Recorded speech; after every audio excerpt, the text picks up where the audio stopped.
speed to the city streets. We began to feel the fire. We rise like tall buildings as the chemicals they take us higher. The night's young and it's just begun as she puts her hand in mine. We wanna chase the night, wanna dance to the light, pull the stars from the sky, just two hearts running wild. Never sleep, never stop, as we shout from the top. We're gonna be two hearts running wild.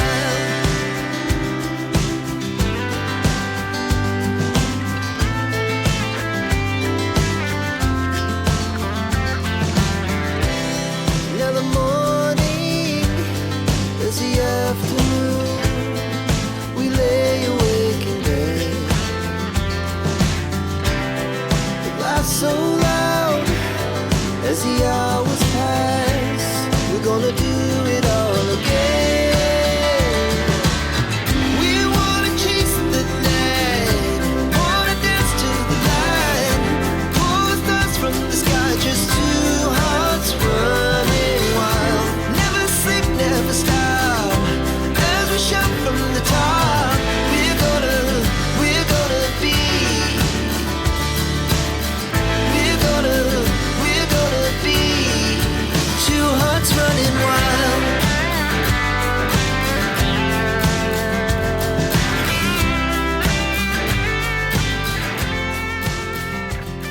Hi mga Bex! Welcome back to my YouTube channel! Muntikan ko pang hindi makapag-intro habang ginagawa ko tong intro na to. So, nag-book na din ako ng Move It. So, ayan, ito yung ating outfit. Hindi kasi kita ng buo pero naka-skirt ako sa baba. Mamaya makikita nyo naman, mag-outfit check na lang tayo. So, di nyo kinaya yung ating intro, may pag-ganon tayo. Wala, ano kasi yung sobrang aga kong nagising. And then para naman hindi palaging ganon yung intro. So, medyo naglagay tayo ng very din aesthetic ba, kasi hindi naman nakaka-aesthetic yung face ko, diba? So, tulad din nababasa, ay na naman siya. So, ito pong araw na to, laboratory and ultrasound day.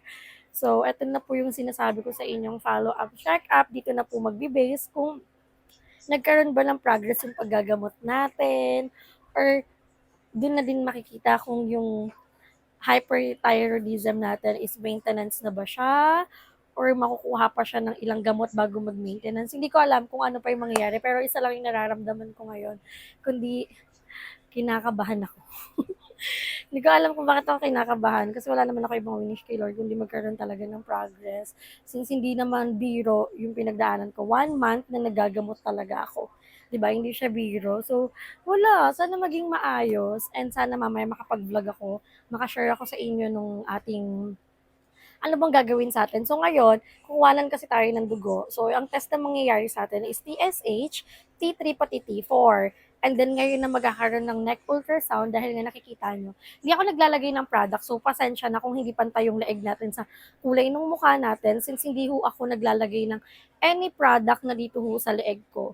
So, ang meron po tayo ngayon is hyperthyroidism na nasa loob ho siya. So, may mga angle, nakita yung parang may something nakabukol pero may mga angle naman na hindi siya halata na parang wala akong thyroid problem, 'di ba? So, dito na natin makikita kung ano ba yung itsura ng thyroid natin sa loob. So, kaya nagkaroon ng neck ultrasound and yun na, magiging kuha na ng dugo pati neck ultrasound. And ang next kita natin kay Doc is Wednesday pa talaga. So, yun yung naka-sked ako sa kanya. So, bali late ako ng almost 4 days. So, na-delay ako ng 4 days. Pero, so far, ang mahalaga nakapagpa-laboratory, makakapagpa-laboratory pala, hindi pa nangyayari. Makakapagpa-laboratory tayo at makakapag-neck ultrasound tayo. May excitement, pero mas lamang yung nararamdaman kong kinakabahan talaga ako. So, tingnan natin. And ang outfit ng lola mo na para bang hindi siya magpapa-laboratory, kumbaga, wala. Ano lang yung outfit ko, simple lang siya. Simple, tas may hawak na ganito kasi baka mamaya lamigin ako. And importante din, dapat kasi maglo-long sleeve ako. So sabi ko, wag na nga 'no. Para 'pag nag-enjoy na lang ako dito, madali na lang siya. Hindi na ako mag-aangat-angat pa. So kaya ako nagsando din. And parang halata ang bra ng babae, pero that's fine. So tara, samahan niyo ako and sana magkaroon ng progress, sana maayos yung resulta. Kasi ang results neto kinabukasan pa. Pero mamaya i-share ko sa inyo kung ano resulta ng Pap smear natin para aware din kayo yung ginawa nating vlog yesterday, di ba? Sobrang daming i-maintain, sobrang daming kailangan halagaan. Pero ganun talaga, kasi naman magsisi tayo bandang huli, mahirap naman na binabayaan natin may nararamdaman tayo or something na wala namang masama kung magpapa-check up tayo, di ba? So, kaya kailangan na kailangan talaga yon, di ba? So, tara, magbubook lang ako ng movie. Din-update ko kayo once na nandun na tayo kasi syempre, pipila pa tayo, di ba? So, tara, samahan niyo ako magpa-laboratory and ultrasound for today's video!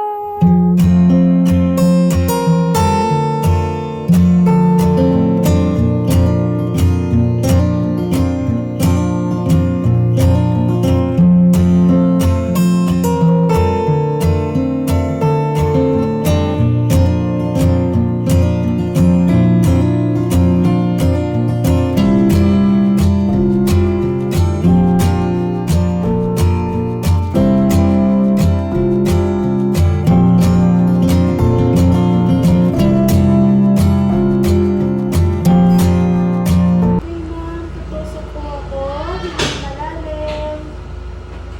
Bukas po yung kamay.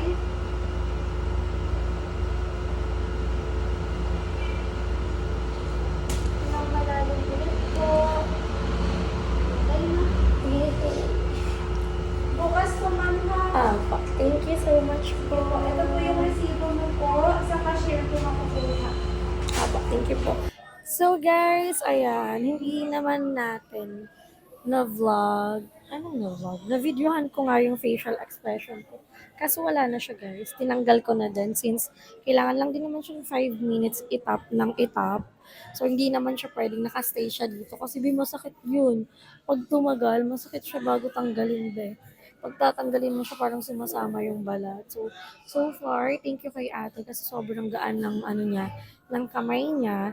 And hindi natin nagawa yung ultrasound since maaga daw nag-cut off. Di ba maaga ako nagising? Kaso, parang nag-cut off agad. Pero tomorrow, ako na yung una sa pila. So, ako na yung magiging priority tomorrow. So, after nung ultrasound, sabay na ko na silang makukuha nung laboratory ko. Yung sa TSH ko, T3, T4 ko. So, sabay na yung ultrasound. And, yun, if you're watching this vlog, wala ko akong upload ngayong araw na to. So, today, it's Friday, March 13. Hala, Friday the 13th pa lang ngayon. So, wala akong upload ngayon and i-edit ko na lang siguro to tomorrow para isahan na lang since syempre ba anong gagawin ko sa vlog na to? Wala naman, diba? So, aantayin ko na lang tomorrow na magawa yung ultrasound and then hintayin natin yung resulta. Grabe, yung kaba ko, ibang level pa rin talaga. Hindi ko alam eh. Hala, nag-inarte. Hindi ko alam. Kasi feeling ko walang progress. Pero, think positive. Aminado naman ako sa sarili ko na naging stress talaga. Dumating nga sa point until now, hindi ako dinadatnan. Kasi, according to my OB, isa din talaga sa reason kung bakit nade-delay is pag-stress talaga yung isang tao. So, di ba, na-share ko naman sa inyo how stressed I am. And, ayun. Di ba ako nag-worry ko baka buntis ako or what? Paano? Diba, paano? And hindi ko din alam kung pwede kong sabihin yung name niya kasi hindi naman kami nagkaroon ng communication. So, sorry guys, sobrang hina ng boses ko pero nakamake naman ako. I just want to say thank you to ate. So, if you're watching this vlog, ikaw po yung tinutukoy ko. Ikaw po yung kino-comment ko dito sa comment section ko. Kasi hindi ko alam kung paano kita pasasalamatan dahil it's really big help. Grabe. Sobrang laking help nun talaga. And sinabi ko nga sa inyo na hindi talaga biro yung expenses dito pag once na may sakit ka. According din sa OB ko na parang pag dumating daw yung point, wag naman sana, wag na daw akong mag-private. Pumunta daw ako ng public hospital once na kailangan i-surgery para daw maka-less gastos at magaling naman daw talaga yung mga doktor sa public. May sinabi siyang specific na hospital. So, let's see. Pero so far, wala akong ibang pinagpipray, kundi, ayun, maging maayos lahat. Actually, siguro pupunta ako ng Quiapo Church. Kasi wala naman akong gagawin. Para din may maluktong ako dito at hindi puro mukha ko yung nakikita. Siguro magsimba din ako. Actually, every week na din naman ako nagsisimba. Kasi wala akong ibang pinagpipray talaga. Sobrang hirap kung ano man yung pinagdadaanan ko ngayon. It's just a chapter of my life. Hindi pa to yung end ng life ko. 'Di ba? Pero so far, wala naman na akong masyadong stress. Nabawasan naman siya. And ready ko din kasi magbe-birthday yung baby boy ko. Tapos, sad to say, hindi ko mabibigay yung party na gusto niya. Pero hindi naman niya yung huling birthday, be. 'Di ba? Pwede naman akong bumawi sa kanya. And marami namang ibang paraan para mag-celebrate kami ng birthday niya. 'Di ba? Sadyang hindi lang talaga masa-celebrate sa paraan na gusto niya. Like, gusto ko niya mag-Jollibee party.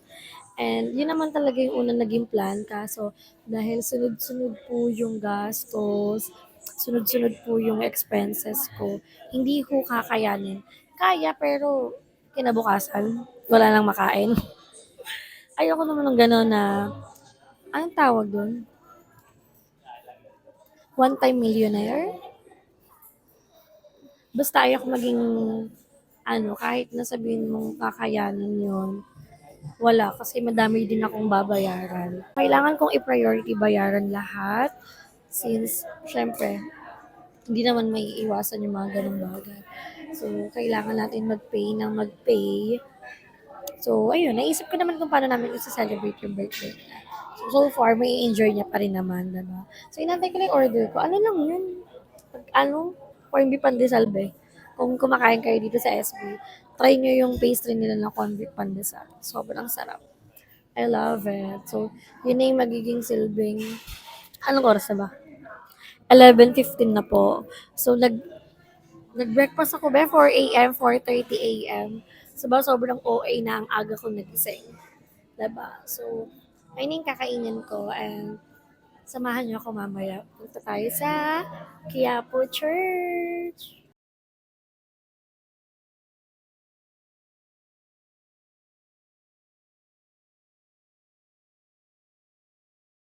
So, ayan mga Bex, nakita nyo naman na iba na yung damit natin. And tulad ng sinabi ko sa inyo, kinabukasan ko talaga ako nagpa-ultrasound. So, hindi na rin ako nag-vlog doon sa Quiapo Church. Kung nakita nyo, more on picture lang. Pero, punta ako doon. And, eto na. This is it. Ano, hindi ako kinabahan talaga. So, kanina, nung nakita nyo, ay, hindi nyo pala nakita kasi wala na akong vlog. And, bawal talagang mag-vlog during na ginagawa yung ultrasound since yung radiation talaga. So, hindi talaga inallowed na, ang tawag ito, hindi talaga inallowed na mag-vlog. So, ako, nag-tiis ako doon na matapos na kasi after nung ultrasound, makukuha kasi kagad yung resulta. And then, nandun na din kagad yung result nung binagawa ko kahapon na laboratory. So, eto na siya, be. Andito na siya, hawak ko na siya. And ngayon lang ako nakapag-outro kasi nga late na din akong nakatulog kagabi. Kahapon actually, 3 AM na ako natulog since nag-work nga, tapos aga ng ultrasound. So pagka-uwi, bumaksak talaga yung katawan ko. So kakagising ko lang, kaya makita yung mukha ko walang kaayos-ayos kasi kagising ko lang talaga. Pero kailangan ko mag-outro since pag hindi ako nakapag-upload, magto 2 days siya. Ayoko naman ng 2 days na walang upload. Sayang naman yung araw na, tsaka engagement na ginawa ko, 'di ba? So, eto na yung resulta. Wala akong planong tignan 'to. Kasi nga, alam ko naman kung ano yung nangyari sa akin and wala naman akong ibang pinagpe-pray, lalo na kahapon, kundi magkaroon ng progress. Pero kanina, habang tinitignan ko 'to, hindi ko alam kung kaya ko siyang basahin. Na para bang doktor siya na magbabasa. Na parang alam niya, kahit di siya magpa-consult, alam niya. Hindi. merong part dito, especially sa laboratory, makikita mo kung normal, or mataas, or mababa siya. While sa ultrasound, hindi ko pa ito nakikita eh. So, hindi ko alam kung mababasa ko siya or magkakaroon ako ng idea kung anong nangyayari. Kung ano bang laman nito, ganon. So, ayun. And whatever the result is, tatanggapin ko. Okay lang. Hindi tayo susuko. At kung wala mong progress to, tuloy lang tayo sa paggagamot. Gagawin natin lahat para gumaling tayo. And sana, pag nakita ko to, kasi Wednesday pa ba eh.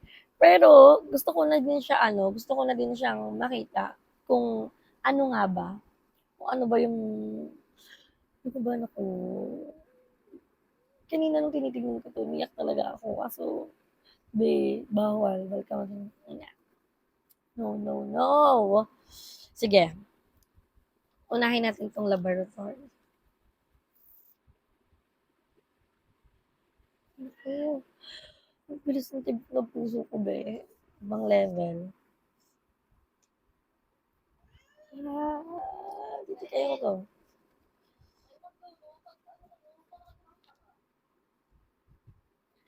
Rika Mata, sa may bando. Mali talaga yung birthday ko dito.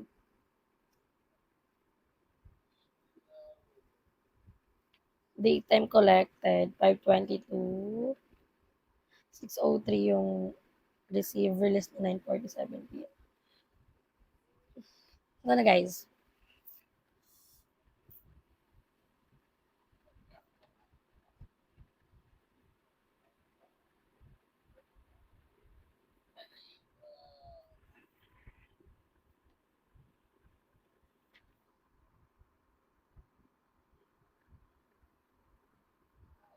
Guys, please lang, wait lang ah. Gagawin ko to para masabi ko sa inyo. Pero, don't comment ng mga, kasi ganito ganyan, wag muna guys. Please, I'm begging you, all of you, wag kayong magko-comment na basta na negative. Eto na, sasabihin ko na sa inyo. Pero, hindi ko alam kung ano yung magiging ano nito. Pero, eto nga. Yung TSH ko, wala siyang progress. Walang nagbago. Yung normal values niya is 0.27 up to 4.20. Ang result ako, 0.005.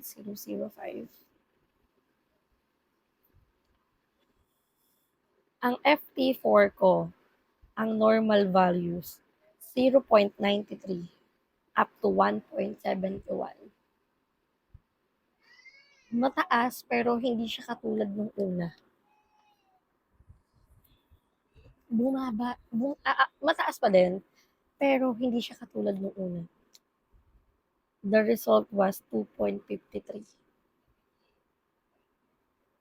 Mataas pa din, nakalagay high pa din eh. Saan ba yung old?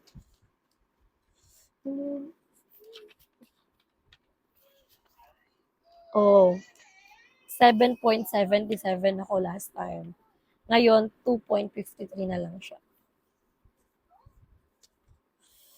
Hindi ko alam ang explanation. So, thank ko lang kay Doc, pero ayun yung result. Happy ba ako kasi kahit paano yung F24 ko, bumaba siya, pero mataas pa din yung count niya. Bono ko talaga. Tara, let's proceed sa ultrasound.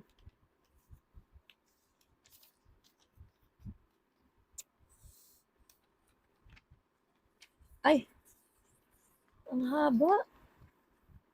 Ano ba? Hindi ko po alam.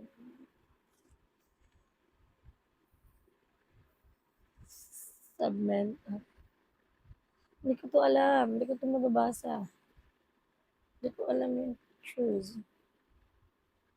Sa doc. Hindi ko alam. Pero while during this procedure, sinabi naman na diagnose ka ng hyperthyroidism. Kasi nga may thyroid. Kabog 28 years old na ako. Kaya ba yung mali-mali information? Hindi ko alam. Hindi ko mabasa yung ultrasound, guys. I'm really sorry. Wala. Binasa ko na yung letter. Pero, Hindi ko siya alam. Wala akong knowledge sa kanya. Paano 'to? Hindi ko po alam. Hindi ko alam, yun na lang muna siguro yung laboratory, abangan niyo na lang once nandun na yung kala-doktor. Hmm. That's okay. Okey lang yan. Everything will be fine, everything will be okay. So, yun lang muna mga bets. Nandito na lang muna yung vlog ko. Share ko na lang sa inyo kung ano pa ba yung ibang journey natin about dito sa thyroid. And thank you everyone for supporting me for this journey. Hindi maging madali ang mga pangyayari, pero hindi niyo ako iniwan. And sana, patuloy na tayong gumaling at sana patuloy tayo magkaroon. Yun lang, medyo, hindi ko alam. Pero hanggang dito na lang muna. I love you all. Bye!